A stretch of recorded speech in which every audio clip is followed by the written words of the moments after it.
I drink your milkshake.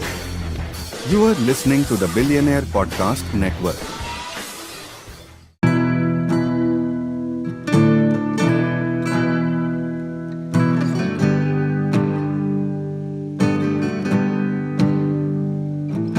Moving my bones, no place to rest. Traveled up north just to find my head. I'm still cornfed.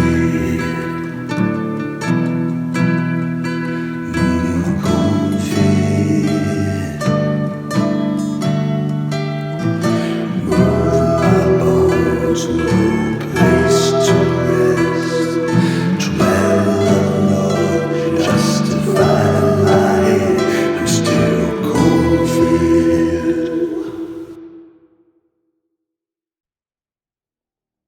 I'm off the deep end, watching light out.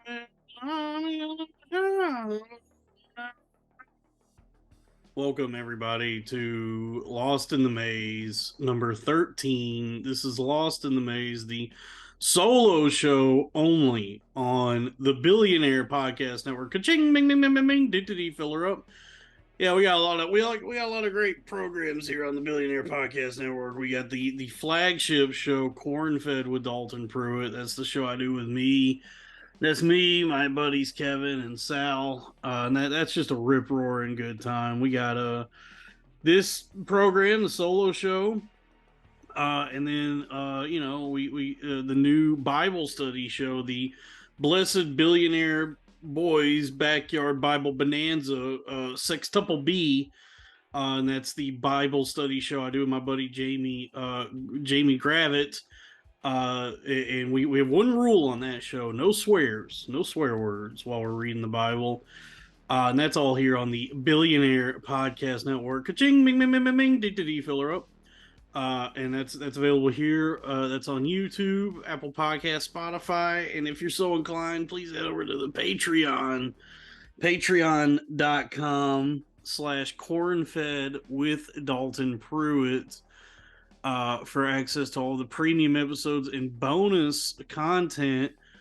We got a $5 tier, $10 tier, $15 tier. I know that there's some podcasters out there who do they'll do a little $1 tier to wet everyone's whistles a little bit with the $1 tier. We don't do that over here at the Billionaire Podcast Network. Ka-ching, bing, bing, bing, bing, bing, dee, fill her up. We don't do that over here, okay? Because that's for pussies, okay? That's for weak-minded men desperately grasping for the attention of an audience, okay? We're making, it's called premium content for a reason, okay? So it's at least $5 a month. I will not capitulate to the desires of the proletariat, the bourgeoisie that cannot afford or is not willing to put forth the $5 a month minimum for the the enlightening premium content that we're putting out over here at the Billionaire Podcast Network. Ka-ching, bing, bing, bing, bing, bing, dee, fill her up. Yeah, so the rest of these hacks, they can go ahead and do a $1 tier, all right? And you're welcome to pay for it, okay? But just know you get what you pay for in this life, all right? If something's that cheap, that means the product probably is as well. All right, that's why we're keeping it minimum $5 over here at the Billionaire Podcast Network. Ka-ching, bing, bing, bing, bing, bing, dee, fill her up. But the best tier is the $25 tier, okay? Because that'll get you the decal. That's the Fraternal Order of Corn-Fed decal. When you subscribe to the $25 tier, you get that decal after 3 months of having been subscribed. So it is $75 for a sticker, but it's worth it because it creates an immutable bond between yourself and your favorite podcasters, myself, Kevin, Sal, Jamie. We might be bringing someone else onto the network. Stay tuned for that. And you can put it on your back windshield. Might help you get out of a ticket. But when you do sign up for that tier, immediately you can send me a list of your enemies, and I will call for a jihad upon them on the show. And then also, once you get the decal after the 3 months, you're welcome to be a guest on the show. this ain't your average comedy podcast. We're not just gonna run through the same revolving door of the same comedians you've seen over and over again, of which you've only ever seen them on podcasts, and chances are you have no idea what their stand-up is actually like. No, we're not doing that. Okay, we're gonna hang out with anybody and everybody on this show. It's a revolution in it's the People's Podcast. Okay, damn, that really should have been the name of the network. Damn it, the People's Podcast Network. That would have been a much better idea for an underground grassroots podcast network than something as gauche and gaudy as the Billionaire Podcast Network, which I think already exists. I think calling it this, if when this gets big enough, it'll just cause problems with the black people that already have the Billionaire Podcast Network. But hey, look, we're doing a money spread against the other Billionaire Podcast. Now we're going band for band with the brothers over at the other Billionaire Podcast Network. That was something somebody said to me the other time. So, I'm in a one-way war with Kai Cenat. He doesn't know I exist, and I'm just constantly baffled and frustrated by him. And I commented on something on X, formerly Twitter, about how much he sucks. And then you know how they like one of these black excellence people, you know how they are. And they're like, man, you just mad because a young brother, somebody younger than you, making more money. And I was like, money is not indicative of quality, and it never has been. What appeals to the masses has always, been the lowest common denominator form of anything ever. And it's very rare that a true masterpiece has any sort of mass appeal. And so the fact that this gentleman has a lot of money only indicates that people are willing to pay for what he's doing. It's not an indicator of necessarily any quality, really. I mean, the Real Housewives of Beverly Hills is a big show. That doesn't mean it's like good storytelling. It's mindless TV for women, because that's all women can focus on while they mostly play around on their phones and don't want to. That's the thing about women. They want to sit down and watch TV, but not really. So like the only TV and entertainment that women can truly handle, that they can like wrap their heads around, is like, I know it's like cliche to say that like women really love reality TV, but I think it's like a biological thing, because like the woman's brain, it can only like the RAM in a woman's brain, like the hard drive and the RAM and like the computing power of a woman's brain can only process so much of like any given narrative structure. And I think that's like reality TV is perfect for the woman. It's like, when they're able to like run Doom on a like a keychain, like a light up keychain can play Doom. That's sort of what a woman's brain is like, if that makes any sense. It's like reality TV is such a like compressed, small, like zip file of information that and a woman's brain can actually like process that. Because women don't know how to actually like pay attention or absorb art and entertainment in any meaningful way. And since there's nothing meaningful happening on the Real Housewives of Beverly Hills, it's perfect for them. Because if you ever sit down with a woman to watch like a TV show or a movie, the entire time, what does she do? She's just asking you questions about the movie that will questions that will be answered if she would just shut the fuck up and watch the goddamn movie. But she can't do that because there's like characters and there's dialogue and writing and like a 3-act structure, and that's too much for a creature that's like really mostly obsessed with itself. That's the thing. Women are selfish. They're narcissistic. That they can't see beyond like their own perspective necessarily. and so when you have a TV show that is that as shallow as that's as surface level and like self-serving as that's what they, are drawn to. That's what they appreciate is like, yeah, Real Housewives, whatever the shows with the dwarves, My 600 Pound Life, just like fucked up windows into, and still like manufactured, still scripted in some ways. We know what reality TV is, but like still offering like some glimpse into a world as fucked up as what goes on in a woman's head. Um, and so that's what they appreciate. That's what women enjoy. And what do men enjoy? Master and Commander, The Far Side of the World, Gladiator, Alexander, Troy. Okay, we like movies about men doing great things and going on epic adventures and conquering not even necessarily evil. The man himself, the protagonist of the story, can himself be evil. Just as long as he's conquering something, we're in. Um, you know, and I hear it sucks, but that's probably, that's why the new Dude movie is Napoleon. It's like, here's a guy who's like ostensibly kind of a bad guy. I don't think anybody who's like is setting out to take over the world is necessarily a good guy, but he's conquering stuff. So we're in, no matter how bad the movie is.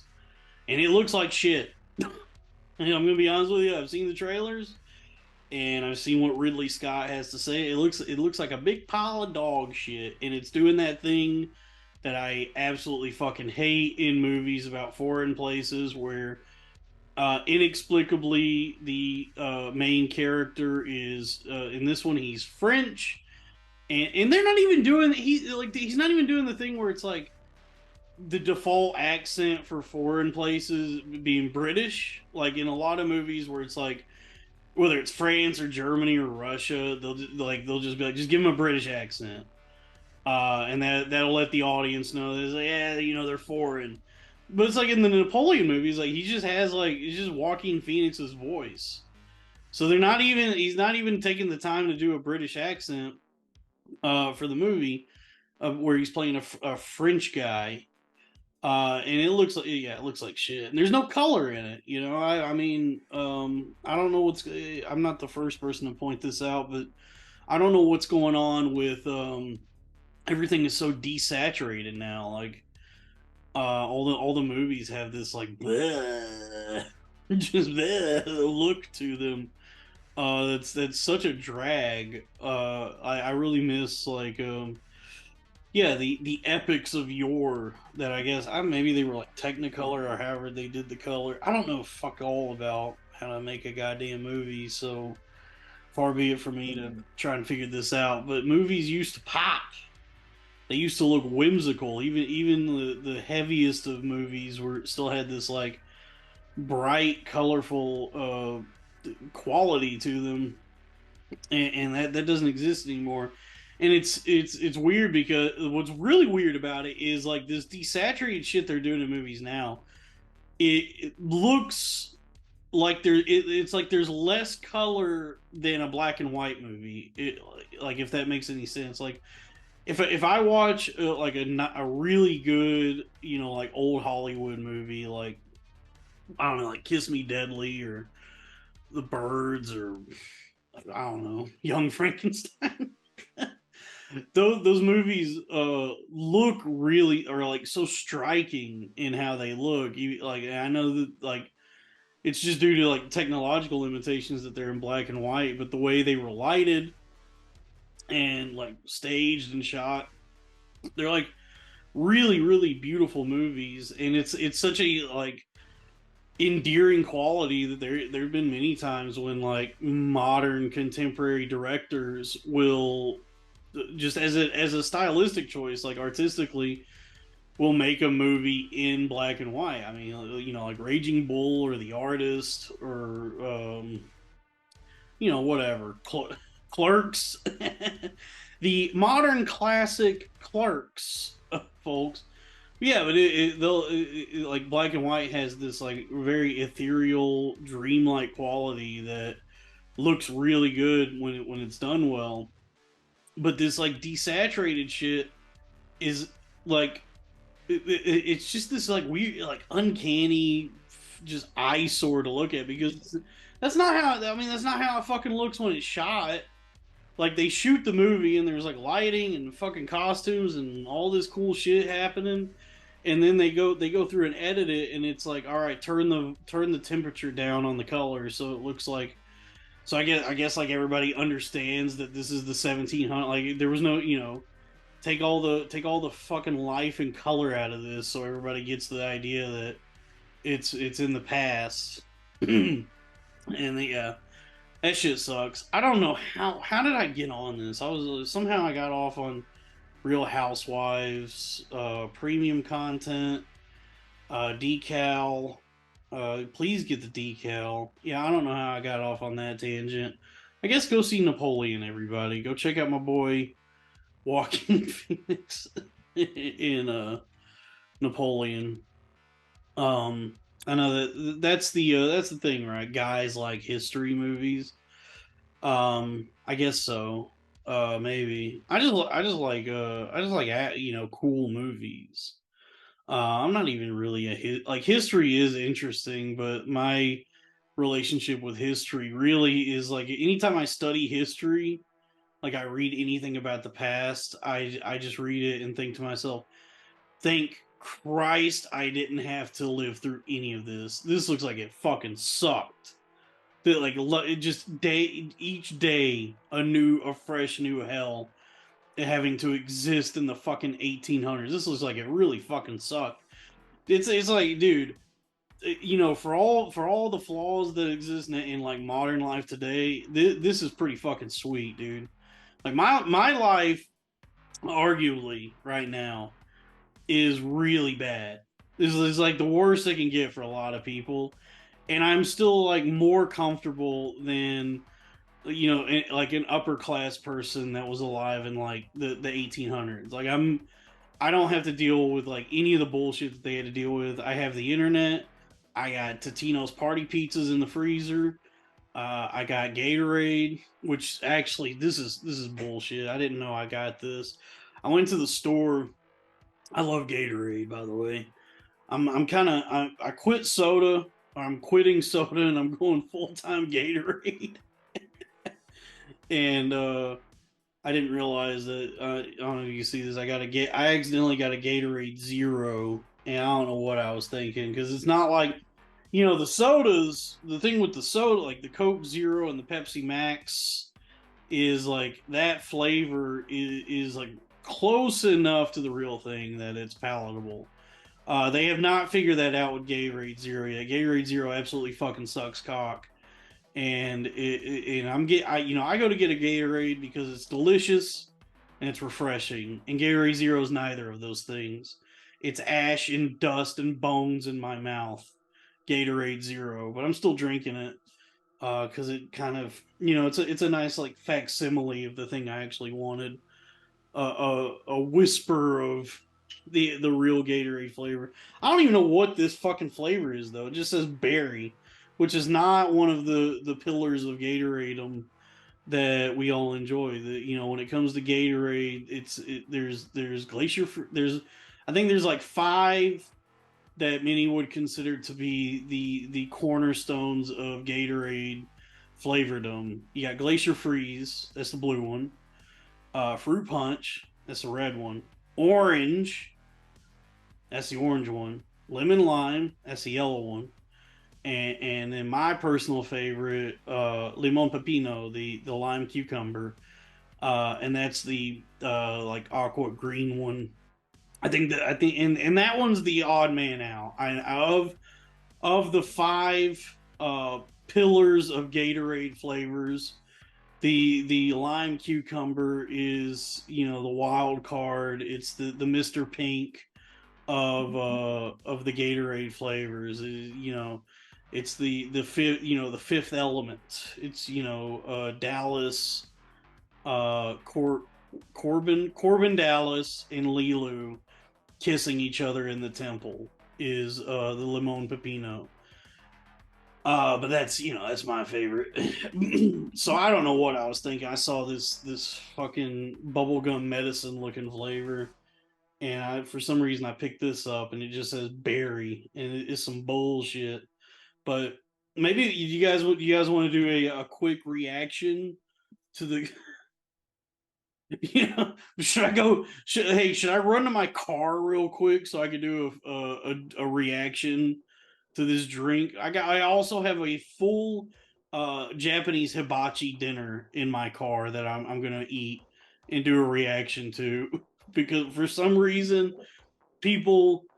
I mean, it's so funny that I was like talking shit about women in reality TV earlier, and considering the amount of the amount of guys, the amount of people that exist that endlessly watch videos of guys eating full meals in their cars, which is more mindless and depressing than any Kardashian show that exists. I would be like truly horrified if I was dating a woman and she caught me watching like a video, like a Keith Lee video, like that autistic black guy that goes around Atlanta, and he's like, "I'm here outside the Outback Steakhouse, and I'm gonna get me a chocolate thunder from down under." That guy. And like, if I got caught watching that, I would leave. I would abandon. I would like move to another. I'd go to the like Robert Forster vacuum repair shop from Breaking Bad.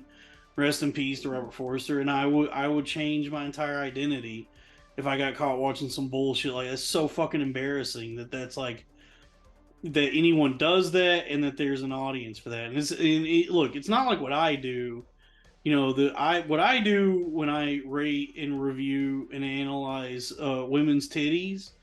If you don't know, on TikTok I do a series where I call TikTok rack reactions, where I rate, review, and analyze titties. That's art. That's a work of art. What I'm doing. But just sitting in your car and rifling through 6 or 7 different takeout boxes so that you can review the fucking the Red Robin Southwest bacon barbecue mushroom and Swiss Gouda cheddar blue cheese ostrich burger or whatever. Like that sucks. But people like it. So but that brings us back to the this is the Gatorade Zero Berry. So I'm here in my car. I'm here in my Cadillac outside of the 7-Eleven where I bought a Gatorade Zero Berry flavor. Anyway, yeah, so let's take a little sip. It's me, your Gatorade sommelier.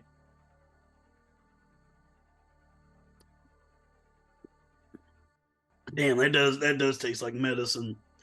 Yep. Well, folks, Gatorade Zero Berry tastes like medicine. Tastes like when you get the flu as a child, or strep throat, or whooping cough, and the doctor prescribes you some sort of sweet medicine so that you'll actually take it, like a liquid amoxicillin, a pink liquid amoxicillin that you gotta scoop up, like dry. You pour into like a McFlurry spoon and take it that way. That's what Gatorade Zero Berry tastes like. It tastes like bubblegum amoxicillin.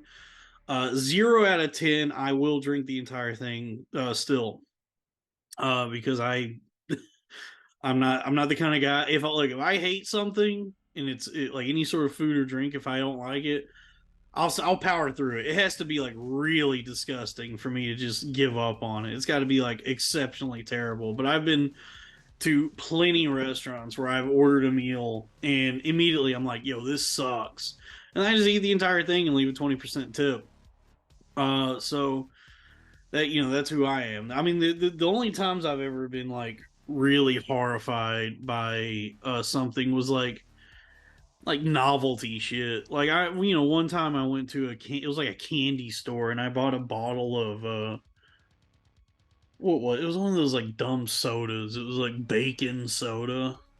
This was during the epic bacon uh era, the when Ron Swanson was poisoning the minds of everyone in this country. And so I bought a bottle of this like bacon soda, and I took like 2 sips, and I was like, "Well, that's $6 down the drain right there. I'm not fucking drinking. This is fucking terrible. There's a reason they don't do this. There's a reason they don't make sodas out of bacon and ranch and um." The pickle might actually be good. I gotta be honest with you. You know, the pickle is a good flavor. One of those like unorthodox, quirky flavors that works in a lot of things. Like you think it wouldn't. Like you ever have a dill pickle snow cone in the summer? It ain't bad. I don't hate that. It's a sour, tart, savory snow cone. It's still refreshing. I think it's because pickle isn't what is it like pickle has like electrolytes and sodium and shit in it, so it actually helps you absorb water and stay hydrated better. Like have you seen those at the store? You know what I'm talking about, where it's those like pickle shots. Those like it's like a shot of pickle juice or something that's like looks like a 5 hour energy, but it's pickle. It's supposed to be have like just a shitload of sodium and electrolytes so that you can, I don't know, run more. Um, I ain't buying shit like that. I'm buying Kool Aid jammers.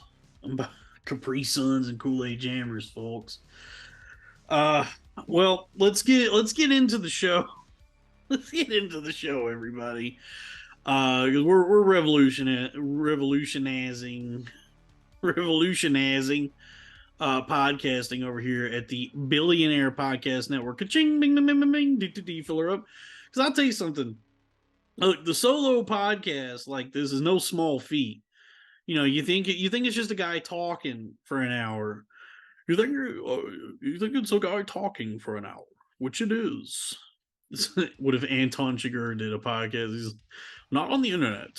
Otherwise, it's just a guy talking for an hour, which it is. Yeah, you think it's that, but this is a valuable and innate skill set, forbidden, from to many that alive. Most people could not do this. Okay, you can't. You got to have that special sauce of equal parts schizophrenia and charisma to be able to sit here and talk to yourself for an hour 10, hour 20. You gotta have that little, that little crazy and a little bit of charm, a little Kaiser Soze. Got to fool the people into thinking I'm a good guy when I'm really a stone cold killer. Okay, I'm fucking losing my mind. No, we're revolutionizing podcasting over here. Speaking of schizophrenia, I'm obsessed with this story. This is near and dear to my heart because I can relate to this, not to this degree, but I don't know if y'all heard about this Carl Rinch. Carl Rinch he directed a shitty movie called 47 Ronin, which wasn't that Keanu Reeves was in it, and I don't know if it's a shitty. I've heard maybe good things about it. I know it flopped. I never saw it. I don't care about it. But I care about the director now.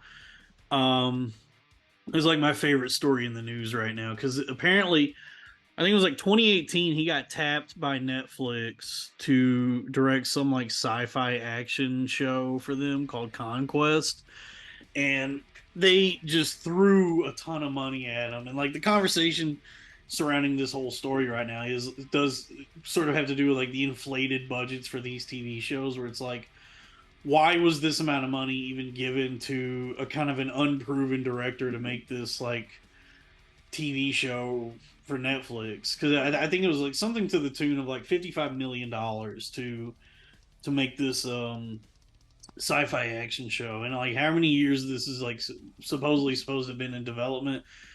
He has not produced a single minute of footage, even, and in fact, balled out with this money. Just was buying like fancy cars and furniture, jet setting, making wild crypto and NFT investments, stock options, day trade, like all this crazy shit. Um, and was also like screaming at his wife and punching the drywall. And come to find out, what they're thinking it might have been going and is going on, is he has a Vyvanse prescription, and you know Vyvanse, as we all know, is some sort of Adderall or similar. It's some one of these amphetamines, one of these drugs that's like an amphetamine that's like, here, you know, we you took a multiple choice quiz here at the doctor's office, and now we're going to give you pharmaceutical grade speed.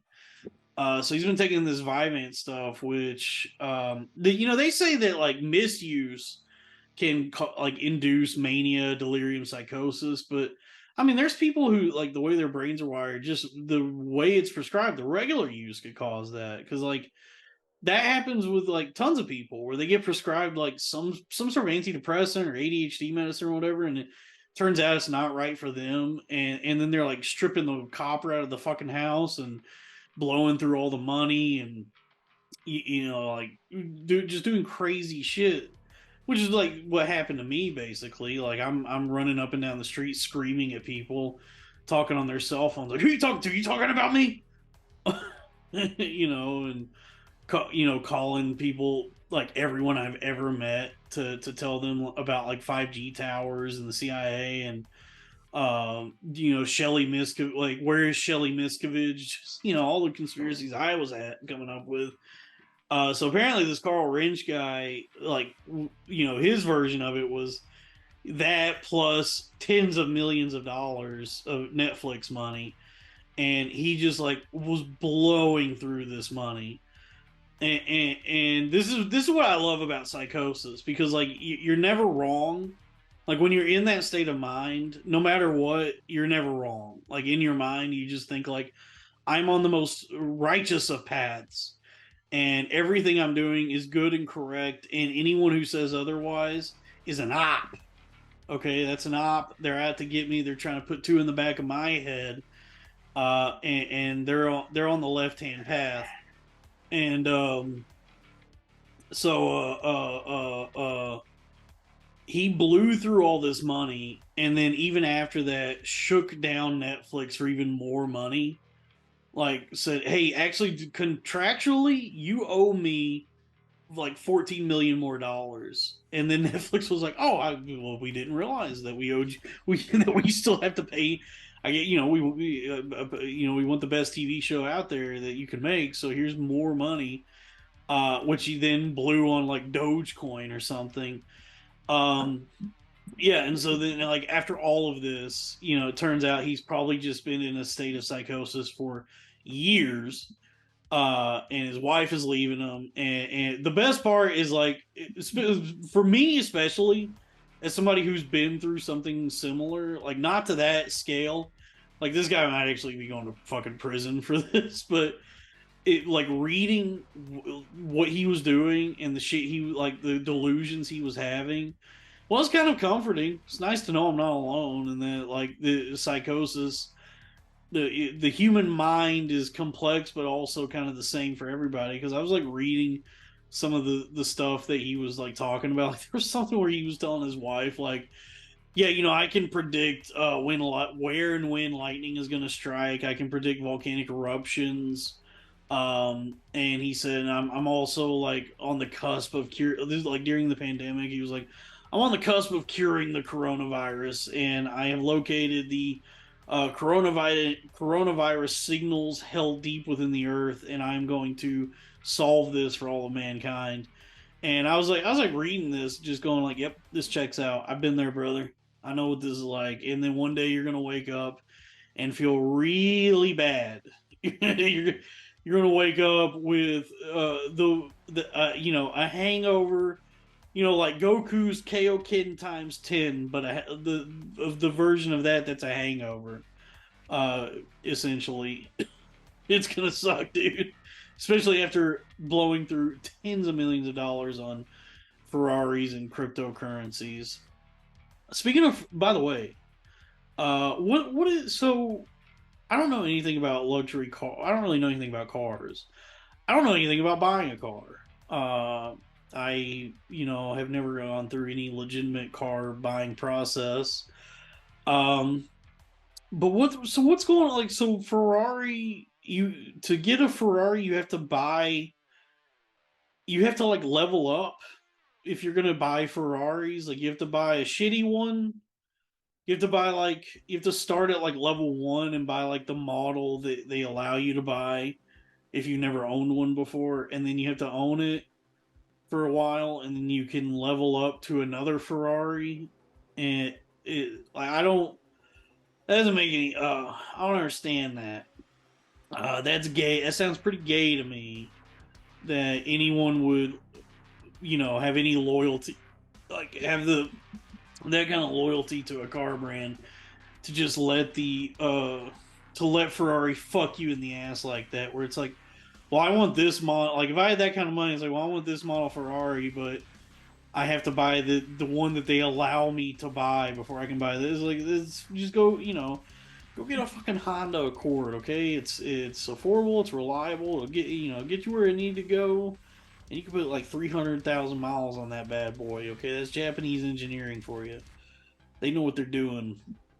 But I don't, it'll be a long time before I can actually buy a car. I'm just walking everywhere. I'm just hitchhiking. I live in a box car, and just doing what I can to survive. Uh, how was everybody's Thanksgiving? Do you have a decent Thanksgiving? It's not my favorite holiday, but then again, I don't like the holidays. The holidays instill in me a deep, profound depression and feeling of malaise that is hard for me to understand. And I think that's the case for a lot of people. Like, what do they say? Like, the holiday season, Thanksgiving and Christmas, is like the time of year when like people really go for it and kill themselves, is Thanksgiving and Christmas, and all the ad agencies and corporations you really want you to believe that this is the happiest time of the year. So you're like engaged in this like psychological warfare with your environment this time of year, where you feel like absolute dog shit.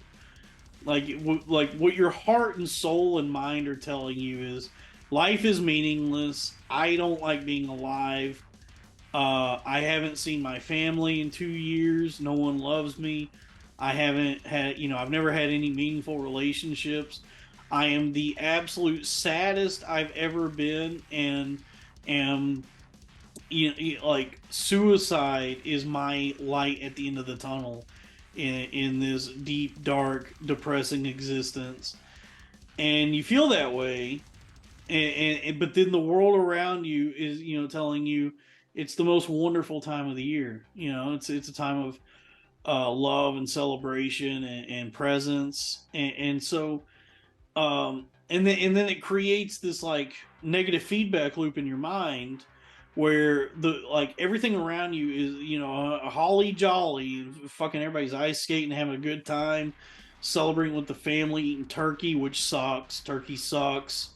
We'll get more on that in a minute, but everybody's having a good time around you, and like all the ads, a husband in a nice house with his wife, he buys her a Lexus for Christmas with a bow on it, and you're seeing all this, and you already feel like shit, and then the world around you is telling you, no, this is actually like the best fucking time of year. This is like the happiest that anyone ever is ever this time of year.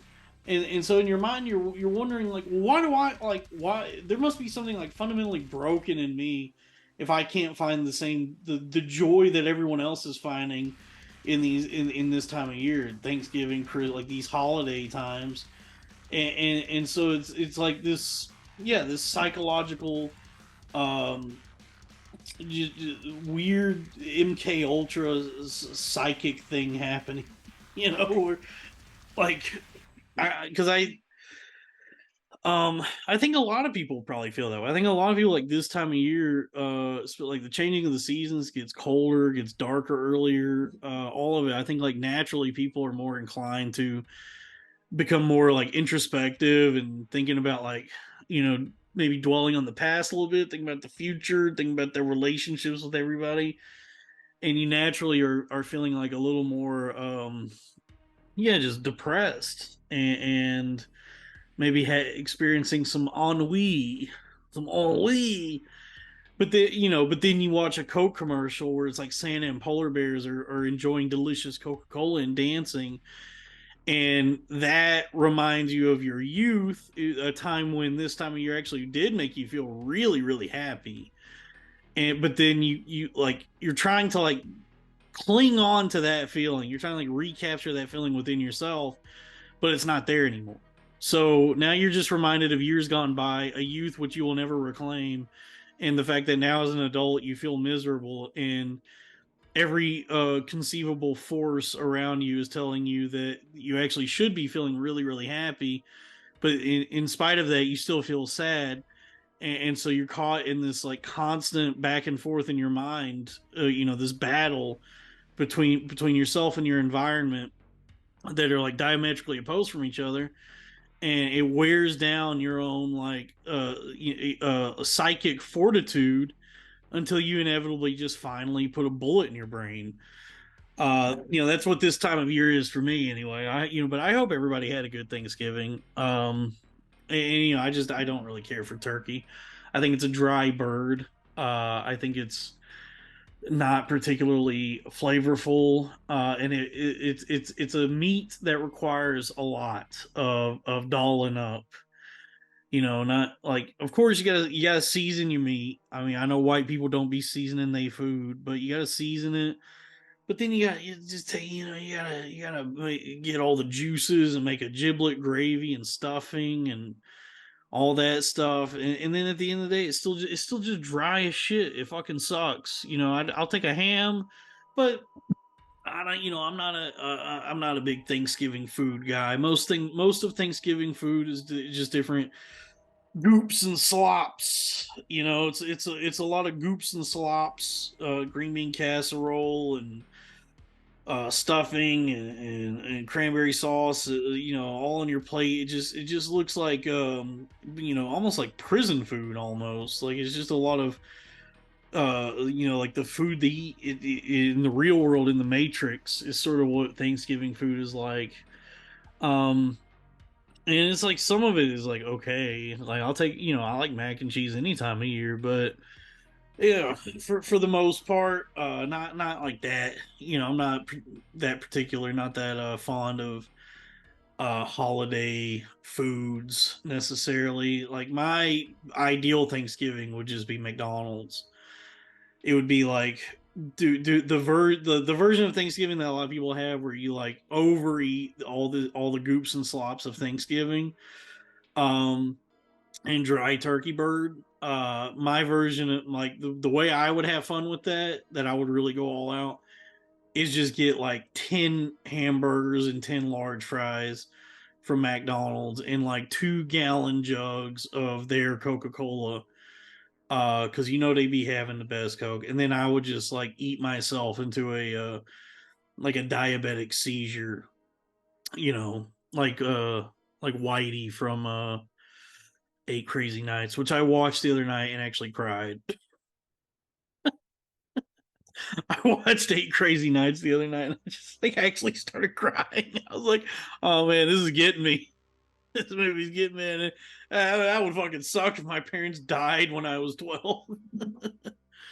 um, and I mean, the range on Adam Sandler, even in an animated screwball comedy like that, There's there's really heartfelt, emotional, deep, moments in that movie that I tell you what, really tugged on my heartstrings. I haven't watched it in years probably.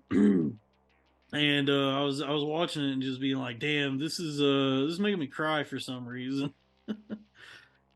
Um so that that was my that was my Thanksgiving, was I ate some goops and slops, and then I cried watching the Hanukkah cartoon, Eight Crazy Nights. And there's not a lot of Hanukkah movies really, and I think that's because I think like Hanukkah for the Jews might just be like a bullshit holiday anyway. It just happens around the same time as Christmas, so it's like in the public consciousness, it's in the public eye as like, oh, this is like their Christmas, but I maybe not. Maybe it's not. I don't think that's the case. I don't know. I don't read. I don't study anything to do with Judaism. Okay, I'm a Christian. Okay, I don't want to know what they're up to over there, and um, the Jew school. All right, I went to Gentile school. We study the New Testament, the crucifixion. Saint Nicholas. Damn, I gotta stop vaping.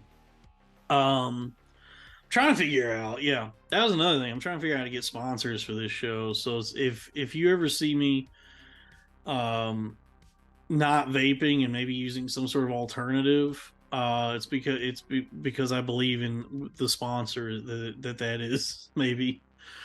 I just fucking love vaping. I mean, I like cigarettes. Like, to be honest with you, I really like cigarettes. They're delicious. They feel good.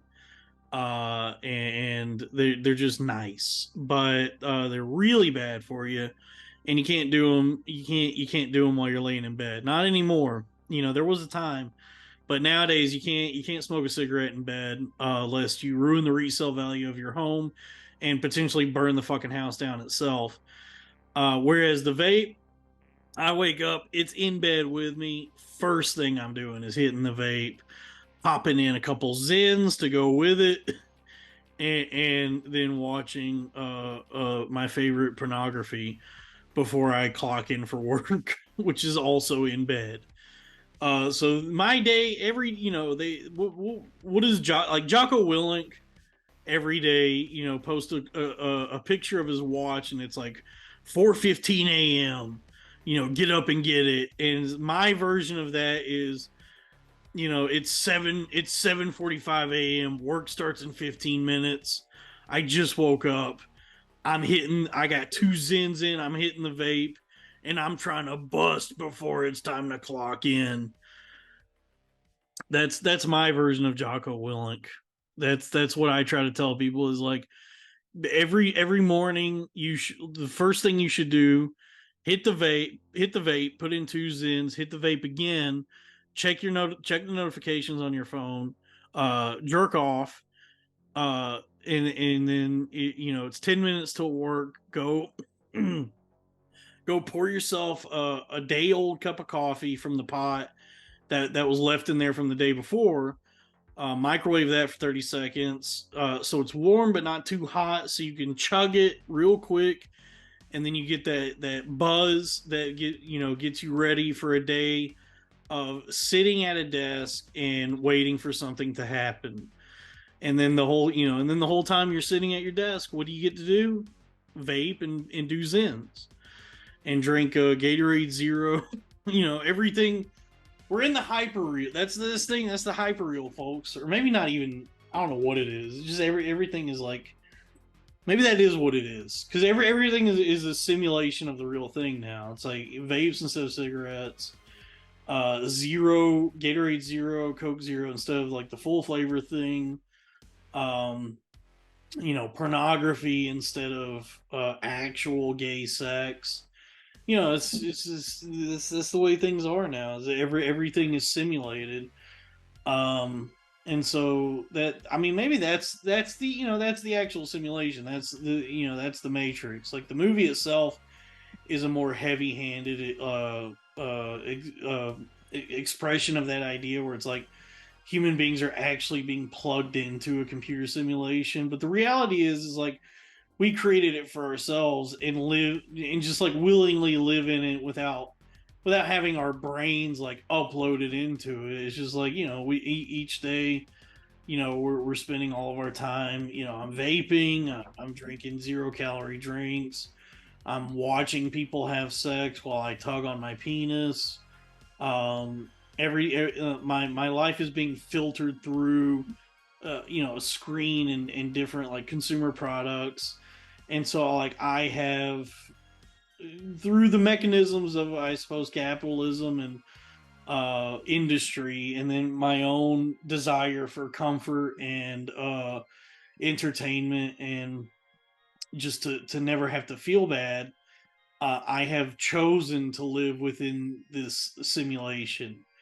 You know, and I'm not like plugged into anything. I'm just like, I've created this for myself. And so like really, you know, if we're to do the Andrew Tate fight the Matrix thing, it, you know, it would require some sort of intestinal fortitude to put down the vape, take the Zins out, and go smoke an actual cigarette and drink, you know, an entire 2-liter bottle of real Coca-Cola. That's how you fight the Matrix: is smoke a pack of Camel Crushes and then drink real Coca-Cola instead of Coke Zero. And then instead of watching internet pornography, go get you a magazine. You know, go get a magazine and feel the gloss, the glossy pages between your you know, on your fingers. Feel yourself like turning each page, wondering what new, you know, new fun hole you're gonna see next. What delights are in store in this Hustler magazine. Which, if you get a subscription to Hustler, I had one years ago. If you get a subscription to Hustler, each issue does come with a pretty nice compilation DVD. They really sweeten the pot these days to try and stay in business. So, like, if you do get a Hustler subscription, you get a nice DVD with it, chock full of pornography that, you know, you would need a DVD player to watch. But that's, you know, that's why we got to preserve physical media, because they're coming for the, you know, they're coming for it. You know, everybody's concerned with streaming and all the digital licensing and all that, and they're not even paying attention to what's happening with pornography these days, where in like certain states, they're cracking down. They're cracking, like it used to be, you know, you go to a porn site and all you had to do was click a button that said you're 18 and you're in. And hey, look, it didn't matter if you were 18 or not. You just had to click the button.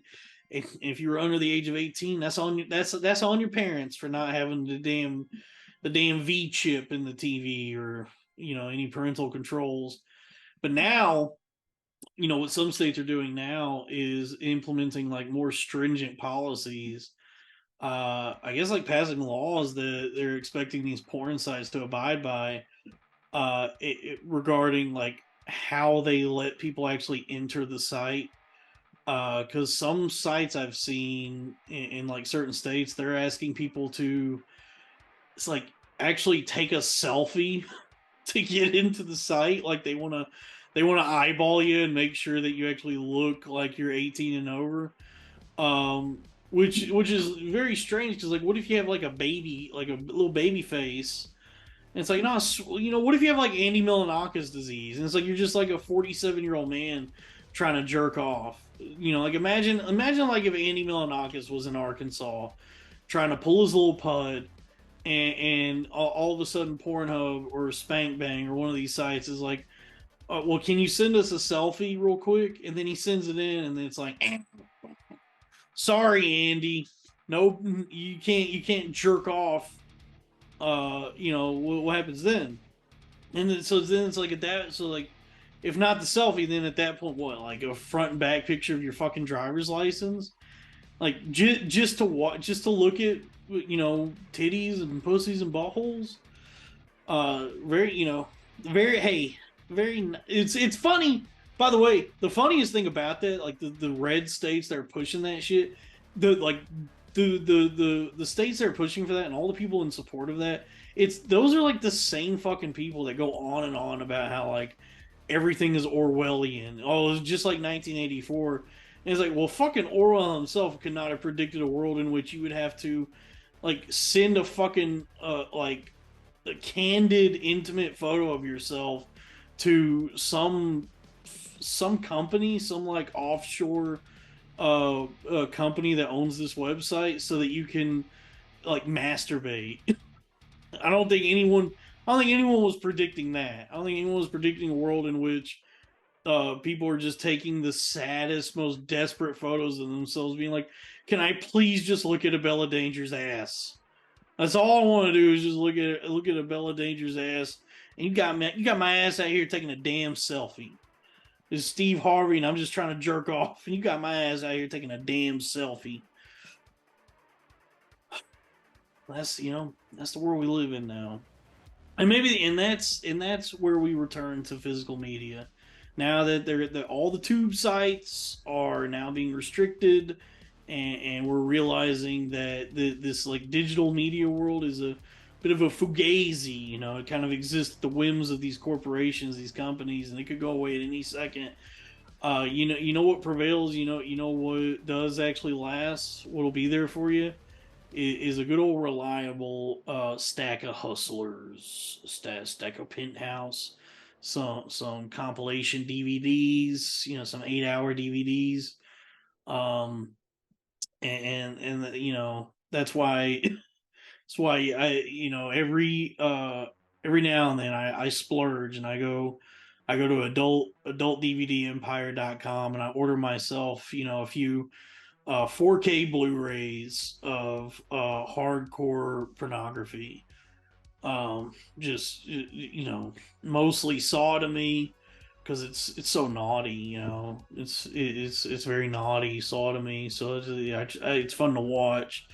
In practice, maybe not so much. I know a lot of people do it now. I remember the first time I heard about that, like however many years ago, when it was in the zeitgeist was like ass eating, when that became like a thing that, like, it just seemed like for a few years there that was like very in vogue, and it was something people were talking about a lot.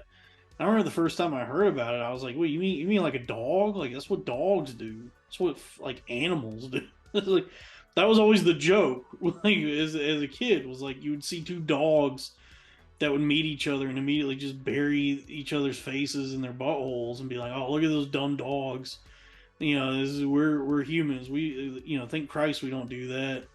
And then come to find out, it's like, oh no, actually we're doing like much worse to each other's like faces and assholes. Like we're getting in there in ways that dogs don't even try to do. And I remember when I first heard about that, I was like, yo, y'all need to get back in the damn church. Y'all got to go pray on this. But then watching it is a different thing. Like watching it is like, damn, this is so fucking crazy. This is really just naughty and taboo, and people really should not be doing this. This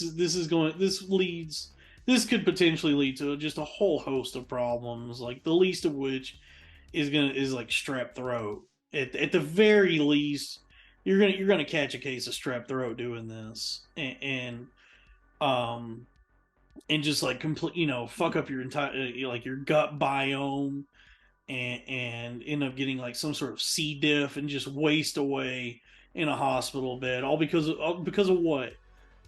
Because you wanted to shove your tongue down up someone's rectum.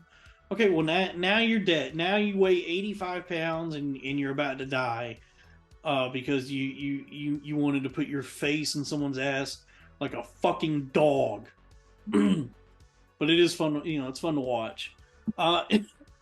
Anyway, that's the show this week. I was gonna get into some news, but maybe we'll save that for the Patreon. I got a little something in the works for the Patreon. I talked to people seem to enjoy the show we just did with my dear friend DDT, and she got a good response. I'm glad that people like her, because I've loved her for many years, and I think she's very, very smart, very, very talented.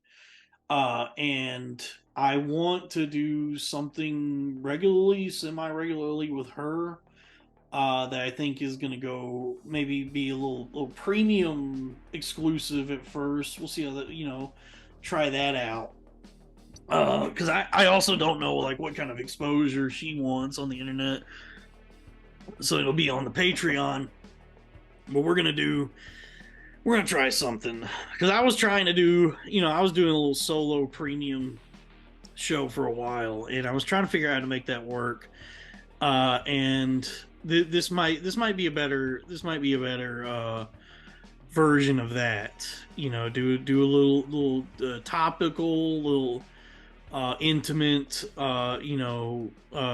Patreon show with my buddy DD, and really get into it. Lock the gates, just get it. Really dive into the topics of the day.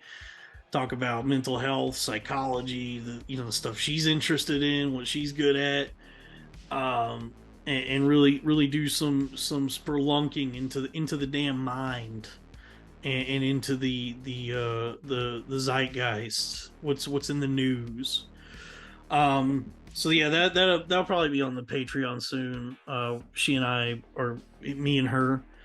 What's the what is grammatically? How does that work? If it's two people, so it's like she and I are going to do that. Would it still be she and I, or would it be me and her? Me and her are her and me. Me and her are going to. She and I are. Me and her. She and I. Me, my friend. Me and my friend are. We are. We are. Okay. Maybe it's just we. Maybe instead of she and I, or any of me and her, we are going to record that soon. So stay tuned for that, folks. Please tell everyone about this show. Follow me on Twitter at Dalton Lee Pruitt. Fuck Instagram. Follow me on TikTok at Dalton Pruitt. Tell everyone about this show. YouTube, Apple Podcast, Spotify, Patreon.com/cornfed with Dalton Pruitt. This has been Lost in the Maze, number 13, only on the Billionaire Podcast Network. Ka-ching, bing, bing, bing, bing, bing, fill her up. Thank you. I love you. Bye.